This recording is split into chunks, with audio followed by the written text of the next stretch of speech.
billahi minasyaitonirrajim. Bismillahirrahmanirrahim.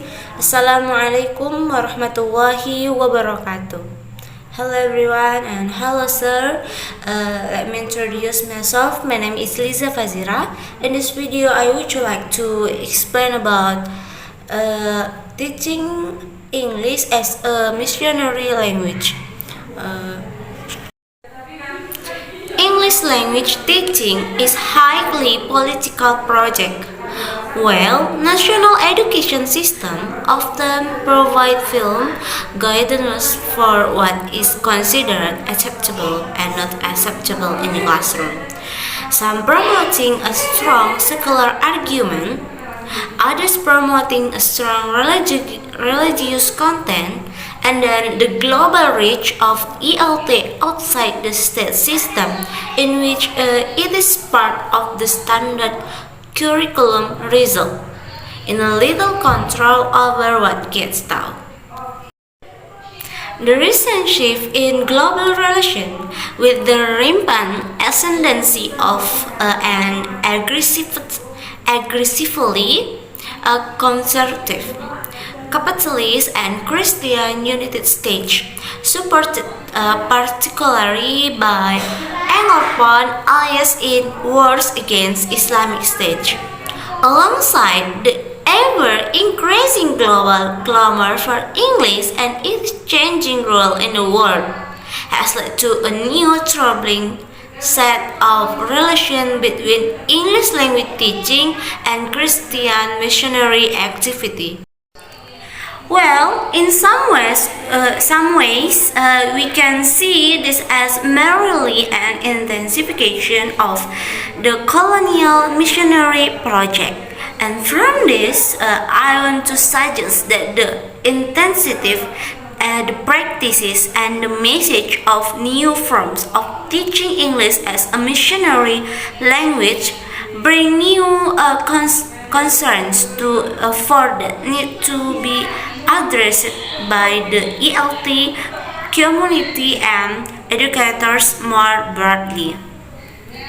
Of course, ELT and Christian missionary activity have had a long association.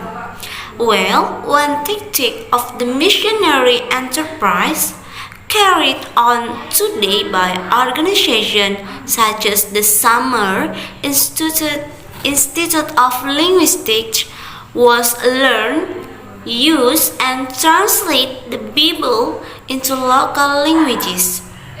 Another wing has formed a close alliance between English language teaching and missionary work. Indeed, for some 19th century writers, English and Christianity were indelibly linked.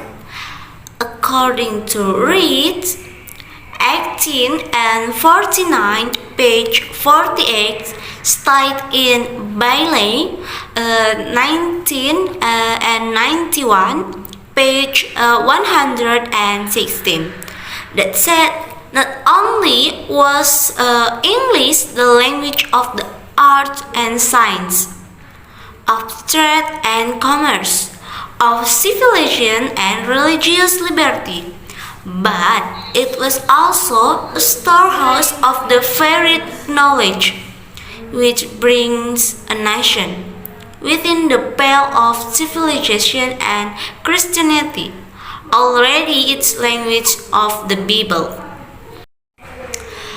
On the one hand, English was seen as an intrinsically Christian language, the language of the Bible one, the learning of which would bring people closer to God. Indeed, the Christian celebration of the global spread of English appears to operate as a potential solution to the sin of Babel or multilingualism. On the other hand, English became the bite by which students were lured into missionary school and classroom. Finally, I want to suggest that the moral project of TML or teaching English as a missionary language all too often lacks an adequate ethic. Well, religious thinking is supposed to encourage engagement with hard ethical questions. All too often, it does little more than promote a prior moral absolutism. I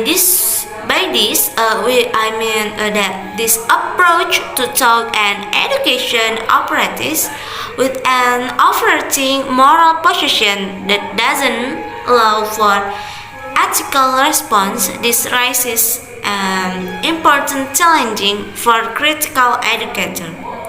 If forms of critical pedagogy are promoted only as regurgitated political dogma, they are as indefensible ethically as form of TML. Critical approaches to language education need to engage ethically. Until here, my explanation about teaching English as a missionary language. I'm sorry for my mistake. See you next time. Assalamualaikum warahmatullahi wabarakatuh.